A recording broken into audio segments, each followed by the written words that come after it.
Sir உங்களை பத்தி சொல்லுங்க சார். படத்துல நீங்க ஹீரோவா நடிச்சிருக்கீங்க, எப்படி சார் உங்களோட எக்ஸ்பீரியன்ஸ் எப்படி சார் இருக்கு? ஆக்சுவலா வந்து இது என்னோட ஃபர்ஸ்ட் மூவி தான். ஓகே. நான் ஆக்சுவலா என்னோட ஹார்ட் ஒர்க் பண்ணேன்.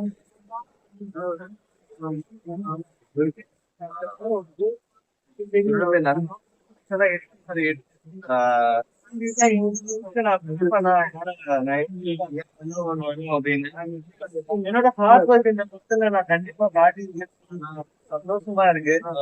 அண்ட் படத்துல பாத்தீங்கன்னா முன்னாடி 3 சாங் ஒரு பெரிய நல்லா பண்ணிருக்கோன்னு கான்பிடென்டா இருக்கு எனக்கு. மருத்துவ டான்ஸ்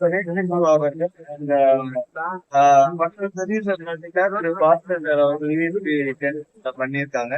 அண்ட் ரொம்ப பெருமையா சொல்றாங்க ராஜு அண்ட் நல்ல கவிஞர்களும் இந்த படத்துல எழுதியிருக்காங்க. யாரும் விவேகா அவர்கள் சாங் எழுதியிருக்காங்க. இந்த அளவுக்கு